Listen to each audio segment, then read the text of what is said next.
I think given the competition level of this race, strategy is just going to be hanging on to the front group. Whoever's going to be at the front is probably going to stay there. Yeah.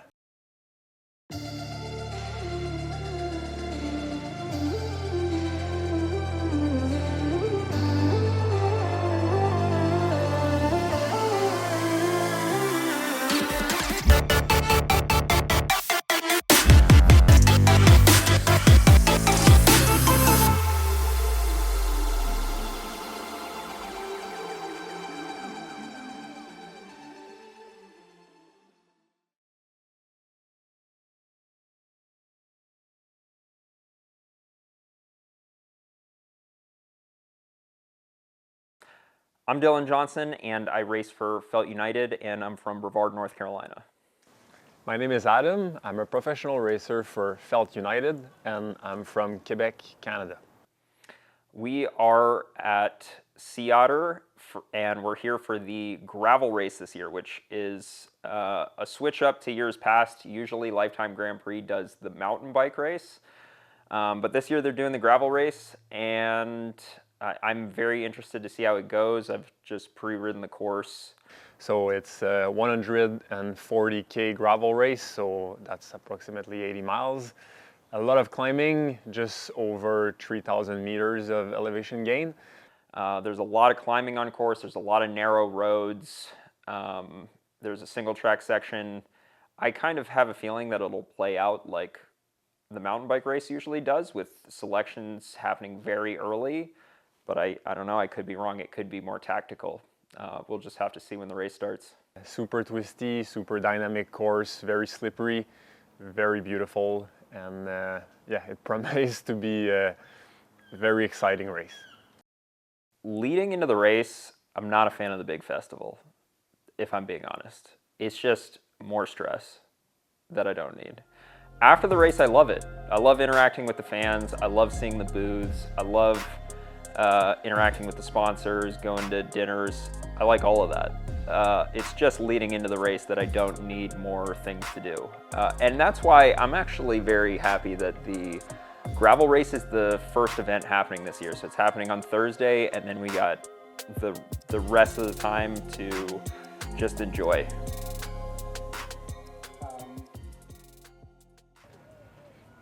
Dylan is doing the intro today. You just did the intro. All right, we're here at Sea Otter Classic with Mr. Canada himself. Not very Canadian weather though, but you still got arm sleeves on. What's up? Yes, heat training Yeah. until the last day. So yes. All right. So let's start by talking about the frames. I've got the new frame. You've got last year's frame. The main differences would probably be, the obvious one is the paint. So this one, half the bike looks like it's black, but it's clear coat on carbon, and we actually did that for a very specific reason. It's not just style. It does make the bike lighter. We asked specifically to have it lighter because white is actually one of the heaviest paint. So no paint is the lightest you can get. So we save, how much do you think we save? I think we save at least 3 pounds. Okay, now you're just making stuff up. Internally routed cables should make it more aerodynamic. How much watts? Probably 10 watts, I would say. He's just inflating everything today. They've also gone UDH, so that's pretty cool for anyone who wants to run transmission drivetrains. No one cares. That's Kerry Warner. I think that's all. We keep the same tire clearance, because that was the thing. We were like, we don't want to change the bike pretty much at all because we already really love it. So tire clearance is still probably one of the biggest in the game. Massive tire clearance. We both have mountain bike tire. 2.1 mountain bike tires fitting on the back here. He's going for a little bit knobby tires. I think because he can't ride his bike as well as I can. Yes, technical skills are an issue, so I'd rather have to push a little bit more watts to have a little bit more grip. So that's a 2.1. Dylan has a 2.1 also, but we can fit 2.2 pretty tightly, but it fit. Yeah, you might not be able to see this awesome, these awesome custom stickers on these Duke wheels, but these wheels are a 42 mil external rim width, and the reason why they're making them so wide is to make it more aero with a wider tire? I have the GRC 1100. The way they optimize this aerodynamically, as you can see, it's a little bit less wide here, but very wide there, because the air does like this. So you don't have to have it super wide here. And apparently this shapes makes it even more aero, according to the testing. We're filming a video, so we can't talk, but we can talk a little bit. if you want to, you'll be in the video though. I don't know. A lot of people have been commenting on this just because I'm going very long with the stem and very narrow with the bars. 150 stem, and then depending on where you measure, 30 or 31 at the bars, but 40 at the drops. So you can still sprint pretty well in these bars. Yes, mine are just normal road width, and their vision, super aero, no screws, looks amazing. And I'm more aero than Dylan anyway, so it doesn't really matter to me. What is written on your bottle? Yeah, so I'm, thanks man. Yeah, appreciate it. Fueled by the feed. The feed's actually literally feeding me during the race. Like they're the ones handing me bottles, which is pretty cool. I'll probably do flow formulas in my bottles and then have a mix of gels in the back. Probably trying to hit 90 to 110 grams of carbs an hour. Yes, I'll hit approximately more. And approximately more. The way I do things is that I'll either have a little bit of drink mix or just plain water in those 3 bottles here, and I'll have this full of maple syrup with some salt in it. Actually, a lot of salt in the rear bottle. And yes, Dylan doesn't have in his helmet, so we don't know what helmet he has. I have the laser helmet. I always use the Aero one. The ventilation is super, super good on the Vento, and I like to save some watts. The helmet is one of the first thing that takes the wind, so it's super important that it's Aero. You have a helmet? Yeah, I'm on Met this year, and I didn't make that choice by accident. When we were over in Silverstone with Rule 28 doing some testing on their suit, which by the way, we saved a substantial number of watts. How much? I 27? think the total was like 12 or 13 watts over last year's kit. Over last year's kit? When we take into account socks and suit and helmet. So the helmet was like, the helmet that I was using last year, I think it was like a 6-watt difference. And the Met helmet, we tested 13 different helmets. The Met helmet was the fastest out of all of them. So that's the one I went with. Should have tested this one though. Should have, yeah.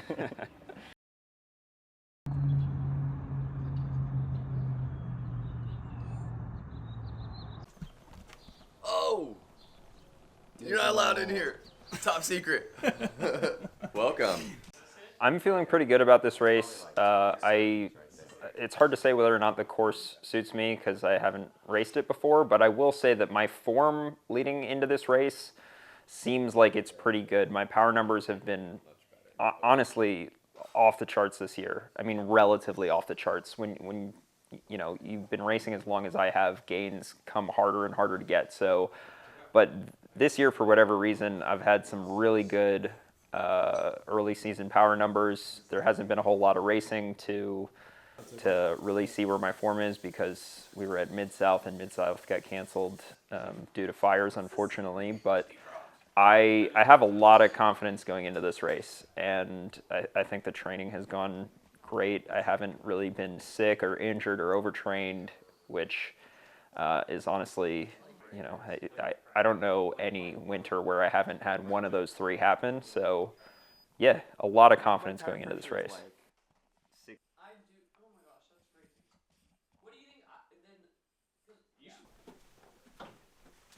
Yeah, so I'm going to wear the Rule 28 gravel suit for this race. The gravel suit has a little pouch in the back where you can put a hydration bladder.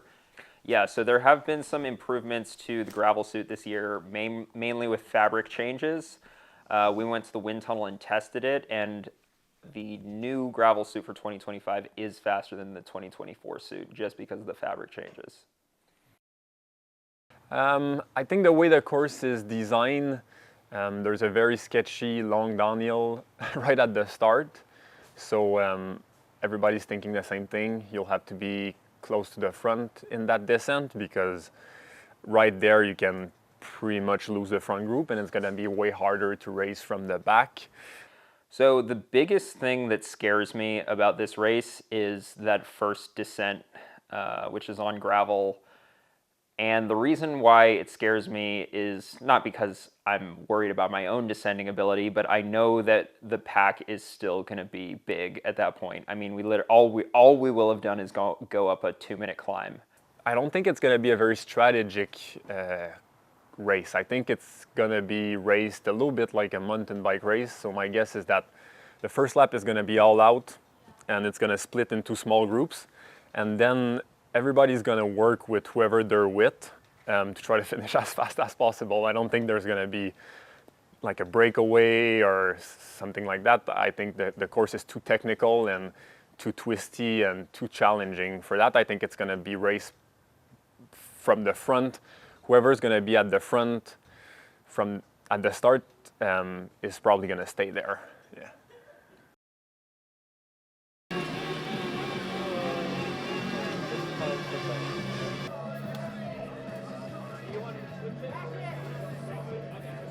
Folks out in the field getting us all kinds of coverage. Joining us here in Monterey. I imagine.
Yeah, so honestly, the Sea Otter gravel race, we were wondering how it was going to play out, and it played out a lot like the mountain bike race usually plays out, where that start is super critical, and then there's probably a 2-minute paved climb, and then you've got 2 minutes of descending after that.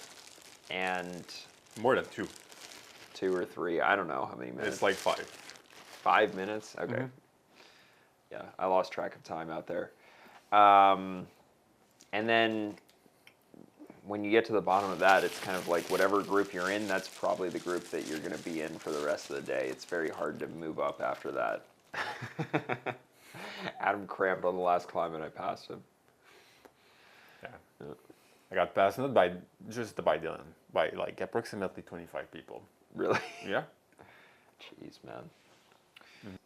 I feel like I'm in the best shape of my life. I don't know. I think Adam would I don't know what you would say about your shape, but I would say I'm in best shape of my life, but maybe a little bit too heavy right now. yeah, maybe I would say that too. But I did the best power numbers that I've ever done for this race duration for 4.5 hours. And that was only good enough to get, and I didn't have any issues during the race. Like I didn't have any mechanical, I didn't have any crash. And that was only good enough to get 38th place, which is mind-blowing to think about. So I think that says something about the competition level. I don't know what people have been doing over the winter, or where all these fast people came from. I think there were a lot of Europeans here that maybe aren't usually here, but yeah, competition level was crazy. I don't know. I feel like this happens every year at Sea Otter, to be honest with you. It's happened the last 3 years where I am just blown away by how fast people are. Like I feel like I do a good personal performance and it's not good enough to have an impressive result. Do you feel like that's a motivator? Yeah, probably, because in the last 3 years it's motivated me to train a lot for Unbound, which has helped at Unbound. So. And Unbound is such a different race to this that as far as the first half of the season, that's like the race that I really care about. So, yeah. Not sure which one I'm looking forward to the most. I think I'm looking forward to some races for different reasons. I think the biggest thing I'm looking forward to is Unbound. Unbound's my favorite race of the Grand Prix. It's my favorite race of the year. And I say that, but it is also the most stressful week of the year. And I think here at Sea Otter is a close second. I'm fairly stressed out for a race week right now, but that's okay. It's not even necessarily having to do with the race. It's just everything around the race. But Unbound is stressful just because of the race, because there's a lot of moving components to that race that need to fall in line perfectly in order for the race to go well. I think some races I'm looking forward to, like Unbound, as a challenge against myself, and other races I'm looking forward to just as like a very fun experience. So it really depends which one. That's the beauty about the gravel calendar, is that yeah, there's a lot of mix. Some of them are all about the challenge, some of them are all about the trail, some of them are all about the views. It depends. So different stuff to look for, I guess. Maybe second to that, I do like Leadville. I know Adam's not a huge fan of Leadville, but I like Leadville. I like prepping for Leadville. I think Colorado's just a cool place to be for a month to acclimate. So I'd say I'm also looking forward to that.